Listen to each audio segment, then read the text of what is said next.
She stood at gate 42, eyes fixed on the flickering arrivals board, but not really seeing it.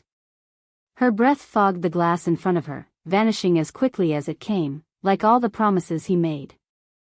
The terminal buzzed around her, suitcases rolling, babies crying, lovers reuniting with half laughs, half tears. But inside her, there was only stillness. A thin line of silence that ran deeper than the noise could touch. In her left hand, a crimson scarf, frayed at the edges. She wasn't wearing it. Just holding it, like it might burn her neck now. Like it belonged to someone else.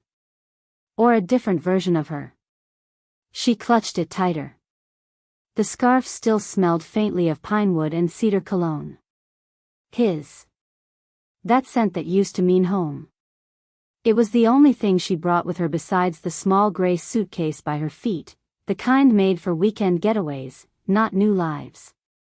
An announcement blared overhead. Flight delayed. She didn't blink. Outside, snow fell like ashes, soft but relentless. She watched it gather in the grooves of the windowpane, filling the cracks, masking the cold world in something that looked like peace but wasn't. Not really. Her right hand trembled. She curled it into a fist. It wasn't the divorce that broke her. It was how he did it. Christmas morning. Tree lit, cinnamon in the air, her heart still foolish enough to hope. She had baked. She had wrapped his gift, a new watch, something sleek and silver because his old one had a cracked face. She thought it was poetic. Fixing time. Instead, she unwrapped a manila envelope. The papers were cold. Legal. Not even a note. Just his signature and her name, printed like a line item. She didn't cry. Not then. Not when he left. Not when his footsteps faded down the hallway like the last page of a book she didn't get to finish. But now, days later, standing in an airport with no destination she could name out loud, her knees wobbled. A man brushed past her. She flinched. She could still hear him. "You're not strong enough to leave. You always come back. You need me." She breathed in. Then out. Slow. Deliberate. Her eyes found the scarf again. The one he bought her on their first trip to Vermont. He said red suited her, made her look less invisible. She used to wear it like armor. Now it hung limp. A ghost. "Ma'am, are you boarding?" a flight attendant asked gently. She turned. Said nothing. Just looked at the woman's name tag, then back at the open gate behind her. Past it, a tunnel to somewhere. Maybe not healing. But movement. Air. Anything that wasn't him. She shook her head. Not this one. Her voice barely made it out. She walked away. The scarf still in her hand. The suitcase rolling behind her like a quiet secret. Each step louder than the last. Each breath a little less broken. No one followed. But someone watched. Across the terminal, just behind a pillar, a pair of dark eyes narrowed. The phone in his hand lit up with a text, "She didn't board." Still holding the scarf. A pause. Then another message, "She's not breaking like we thought." She didn't know she was being watched. Not yet. But she would. And when she looked back one last time, just before disappearing into the crowd, she smiled. Not a happy smile. The scarf slipped from her fingers as she sat in the corner of the terminal cafe, barely noticing. She didn't reach down for it right away. Instead, her eyes followed the slow swirl of snow through the floor-to-ceiling windows, like time itself was stalling just for her. She cradled the lukewarm paper cup in her hands, but it wasn't coffee she needed. It was direction. Something solid. Across the way, a boy ran into his father's arms, squealing with joy. The man lifted him up, spinning him around. The woman beside them laughed, eyes bright and tired, the kind of tired that still held love. She looked away. Her stomach knotted. She remembered another airport, years ago. Her father's large hand enveloping hers. Her small suitcase bouncing at her side, blue with tiny stickers she had placed there herself. She had been 7. Her mother never showed up. Delayed, her father said, but even at that age, she had known. The next day, he bought her a new scarf. Red. "You've got fire in you," he said, crouching to tie it snug around her neck. Even if they don't see it yet. She hadn't worn red again until him. Back in the terminal, she reached for the scarf at her feet and folded it slowly. Her fingers moved with strange care, as though it were made of glass. It still held the faint scent of him, but now, she realized, beneath that, there was something else. Her skin. Her perfume. Her memory. It wasn't his anymore. She sipped her coffee and closed her eyes, just for a second, letting the hum of strangers fill the hollow in her chest. She thought about the letter she wrote last night. Folded it twice, then once more, and placed it in the lining of the suitcase. No name on the envelope. Just one word, enough. She hadn't planned on mailing it. Maybe she would. Maybe she wouldn't. But it existed now. Like her decision. The suitcase at her feet clicked slightly as it shifted, unbalanced. The zipper was old. One of the wheels squeaked. It wasn't built for running away. But neither was she. Still, here she was. She stared down at her reflection in the plastic lid of the cup. No makeup. Eyes slightly puffy. She looked unfamiliar. But not lost. Not anymore. She didn't see him at first, the man across the cafe, just behind a fake palm tree near the windows. Reading a newspaper. Or pretending to. The corner of his eyes flicked toward her every few moments, deliberate and still. She caught the glance this time. Just a flicker. He didn't look away. Her heart stuttered. Was it paranoia? Maybe. Or maybe not. She stood, scarf in hand, and turned toward the exit. The suitcase followed, rattling over the tiles like a stubborn echo. As she passed by the cafe's glass wall, she didn't look back. But his eyes followed. Unmoving. She paused near the escalator, just as the snow outside started falling heavier, faster, drowning the lights in a soft blur. Her fingers hovered over the scarf again. Maybe this was all a test. Maybe leaving wasn't about forgetting. Maybe it was about returning on her own terms. She pressed the scarf to her chest for one long second. Her gaze lifted, and then locked. He was standing now. Newspaper folded. Arms behind his back. Not approaching. Not speaking. Just watching. She blinked. A confused smile twitched across her face. Not warm. Not cold. Just questioning. Then she stepped onto the escalator. Down, not up. But her hand gripped the scarf tighter. And behind her, the man followed. The platform below the terminal echoed differently. Colder. Emptier. The hum of life upstairs gave way to a deeper quiet, concrete, echoes, the occasional train screeching in or out like a scream someone had swallowed. She stood near a column, the scarf now looped loosely around her neck. It didn't warm her. Not really. Rain had begun to needle down the glass overhead, soft at first, then harder, faster. Thunder rolled in the distance like the sky was trying to clear its throat. Her fingers brushed the suitcase handle, then tightened. She should go. Anywhere. Anywhere but here. Then she heard the soft rhythm of footsteps. Measured. Not rushing. Not hesitant either.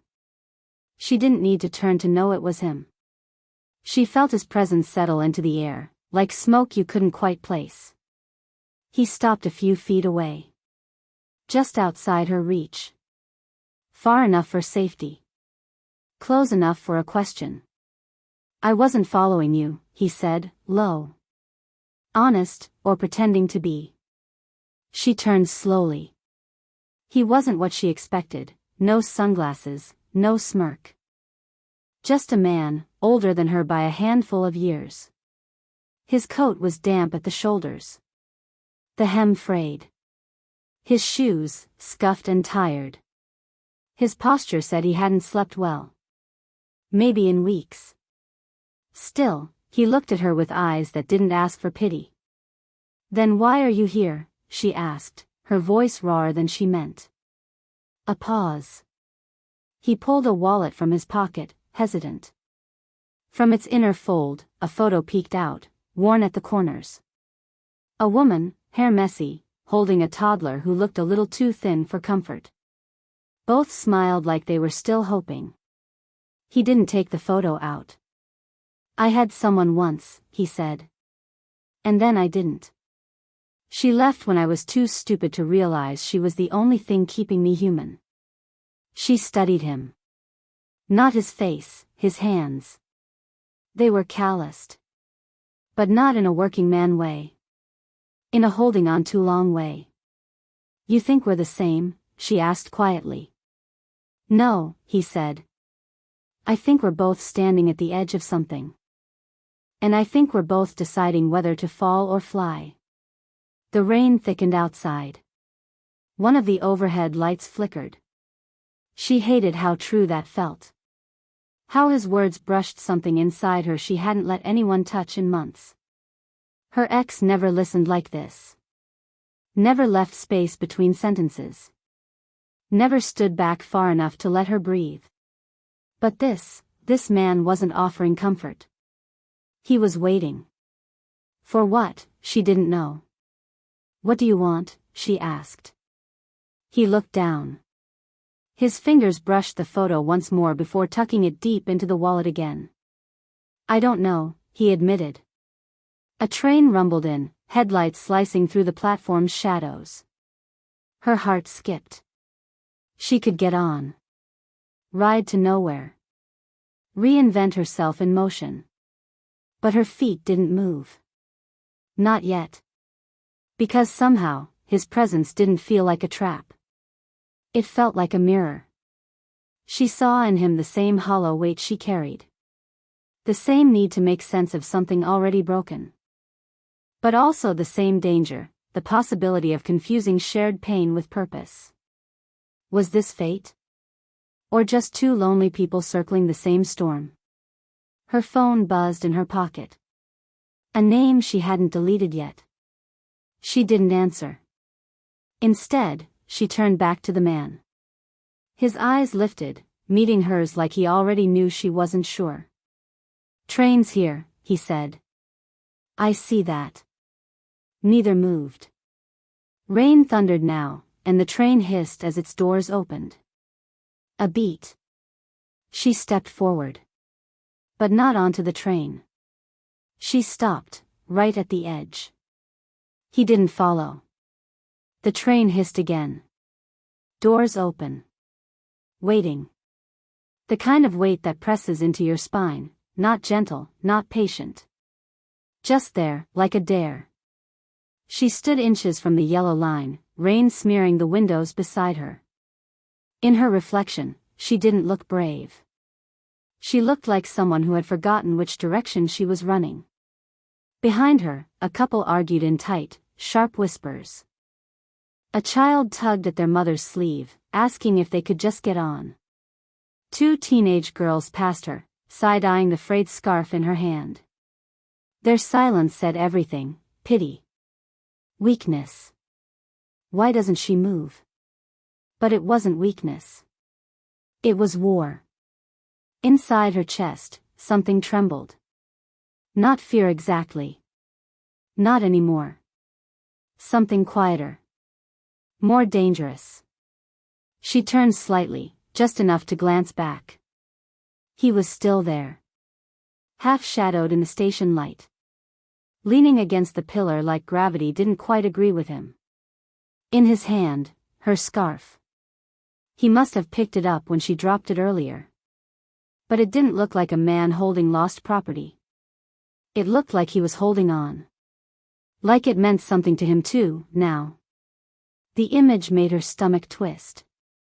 She stepped away from the train. One step. Not toward him. Not yet. Just away from leaving. Her chest tightened. Tears surged fast and without warning, tight behind her eyes, pressing, fighting. She pressed her fingers to her mouth. Breathed through her nose. Not here. Not now. But her body betrayed her. Shoulders shook, just once. She looked down. The suitcase handle felt too smooth. Too light. Like it didn't carry what it should. Like it should scream. Because some people carry more than just bags. They carry silence. They carry last words. They carry what-ifs wrapped in red thread. I don't know why I came back, she whispered, not to him, not even to herself. Just into the air. Maybe you didn't, he said softly. Maybe you never left. She hadn't heard him cross the space between them. But he was beside her now, not touching, not crowding, just there. She looked at him. Really looked. Saw the tight lines around his mouth. The rain still clinging to his lashes. The scarf clenched in his fist. I wanted to disappear, she said. People who want to disappear don't leave notes in suitcases, he answered. They leave holes. Her face crumpled. I didn't want to die, she said, tears finally slipping free. I just didn't want to be her anymore. The girl who waits. Who watches. Who loves harder than she should. He swallowed hard. Looked down at the scarf. This thing, he said. It's not him anymore. It's not even yours. He offered it back. It's what you survived. Her hand trembled as she took it. Not wrapped it.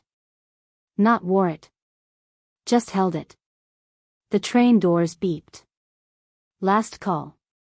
She didn't move. Passengers brushed past them. One woman muttered, "Move or don't, honey," with that brittle tone only strangers can perfect. Another man gave the quiet pair a glance of vague distaste, then kept walking. As if standing still in a world that demands motion was a crime. The doors closed. The train left. Neither of them looked away. Neither of them smiled. I'm not asking for anything, he said. Not your trust. Not even your story. Her voice cracked. Then why stay? His answer was so soft it almost vanished in the rain. Because I know what it's like, when no one does. She didn't answer. Just looked down at the scarf again. Now damp. Now hers again. She didn't know what this was, this moment, this man, this ache. A trick of the storm, or the eye. A kindred wound or another disguised knife. But she stayed. For now. And that was the most dangerous thing of all. The hotel lobby was too quiet for this late at night. Too clean. Too still. The kind of silence that felt designed, not natural, like grief pressed under glass. She followed him through the rotating doors, the scarf now folded in her coat pocket, damp and heavy. Her suitcase clicked along the marble floor like it had opinions. He didn't speak much after they left the station. Just offered her a ride, an unspoken pause between goodbye and what now. She should have said no. But something about him, about the storm still clinging to the air between them, made walking away feel impossible. The concierge nodded with quiet recognition. Not just politeness, familiarity. You own this place? She asked, halfway joking. Halfway not. He stopped at the elevator and pressed the button. Didn't look at her. I built it.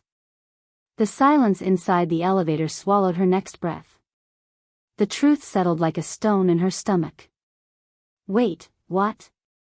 The doors slid open. He stepped in, calm. She followed like gravity pulled her. Room 1901 was more like a private suite. Tall windows, rainfall slicking the glass. A fireplace flickering against polished floors. Minimalist furniture. Stark, cold luxury. Why didn't you tell me? She whispered. He set his coat down gently, like it carried something breakable. Would it have changed anything? She didn't answer. Because yes. And no. This wasn't just some stranger with shadows under his eyes. This was Graham Lorne. The CEO of Lorne & West, the very company she'd applied to weeks ago. The only interview she dared hope for. She remembered the rejection email. Cold. Fast. Final. No callback. No reason. You said you lost someone, she said, turning to face him fully now. His jaw clenched. He reached into the drawer of a sleek black cabinet and pulled something out. A watch. Small. Silver. The face cracked. Her breath caught. He placed it on the table with the kind of reverence reserved for graves. My daughter gave it to me before the crash, he said. I wore it every day after. Until the day I forgot. She didn't know what to say. Not yet. He picked it up again and ran a thumb over the crack like it could somehow be undone. Time doesn't break the way people think it does, he said. It doesn't shatter. It slips. Her chest tightened. She remembered Christmas. The envelope. The gift she wrapped and never gave. A new watch. Fixing time. Time loop echo. You're not strong enough to leave, her ex had said. But she had. She did. And now, she stood here. In a room she never should have entered. Across from a man holding the same kind of ache. But deeper. Older. And she wasn't sure anymore if this meeting was random or fate. I applied to Lorne & West, she said, her voice barely above a whisper. A month ago. I needed that job. His eyes flicked up, then down again. I saw your name. You rejected me. I couldn't read past your cover letter. She blinked. Why? He nodded at her scarf, still tucked into her pocket. You mentioned Vermont. Pinewood cabins. A red scarf. My daughter wore one just like it. Silence poured in like the rain. Her knees nearly buckled, but she didn't fall. This wasn't coincidence. It was something crueler. Or divine. I didn't know, she said. Neither did I. The room tilted around her. Her emotions churned too fast for names: guilt, confusion, sorrow, the flicker of something else. Why bring me here? She asked. I needed to see if the universe was mocking me, he said, softly. Or giving me one last warning. He stepped back. Didn't reach for her. I can't undo what happened, he said. To her. To you. But maybe. I can choose not to walk away from it again. She stared at him. At the watch. At the scarf. At herself, reflected faintly in the window. Then she walked forward. Past him. Past the watch. And opened the door at the end of the suite. A quiet office. One chair. One folder with her name on it, already open. Not a test. Not an apology. A choice. She stepped inside. And everything behind her changed. The chair was cold beneath her. Not hard, cold, like choices were. Across the desk, the folder lay open, her name printed neatly at the top.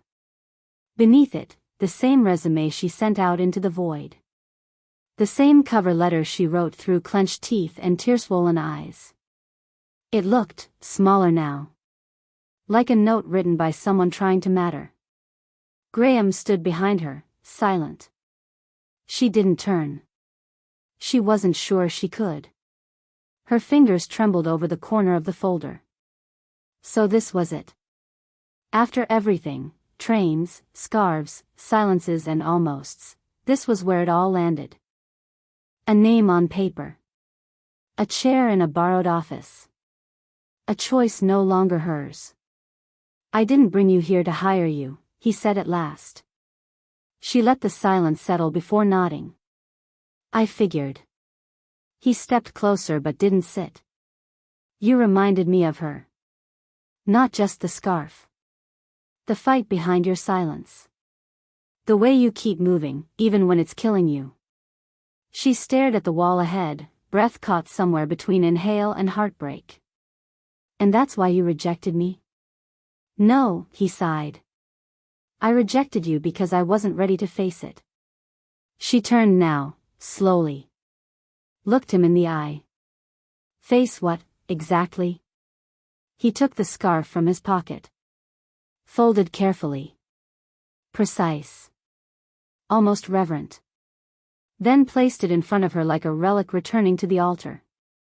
I buried her in red, he said. It was the last thing she asked for. Her throat tightened, heart crawling up into it. This isn't yours, he said softly. It never was. But somehow, you carried it anyway. She stared down at it. The frayed edges. The years. The weight. And then, with steady hands, she pushed it back across the table.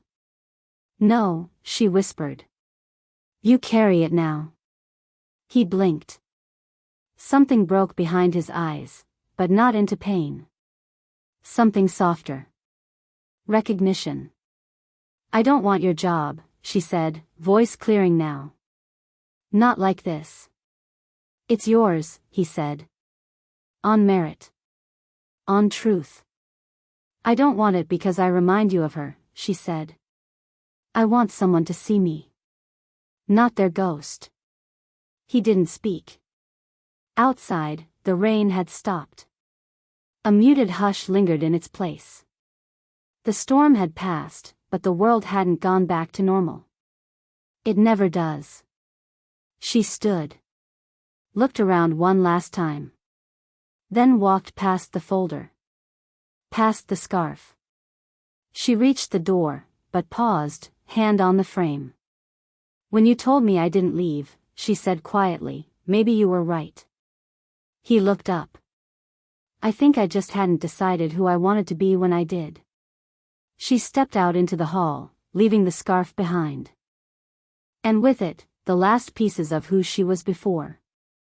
1 year later, Gate 42. The same glass. The same snow. But the air moved differently now. She stood with her phone tucked into her palm, coat collar up against the chill. Her suitcase, sleek, new, silent, stood beside her. No scarf. No ghosts. A little girl tugged at her mother's hand nearby. Why is that lady smiling by herself? The mother chuckled. Some people don't need someone to arrive for to feel like they're going somewhere. She smiled. And then, a voice behind her. Familiar. Unhurried. I saw your article, Graham said. The one about second chances. She turned. He was older somehow. Or maybe just more himself. I wrote it for me, she said. I know. They stood in silence for a moment. Not strangers anymore. Not fate-bound, either.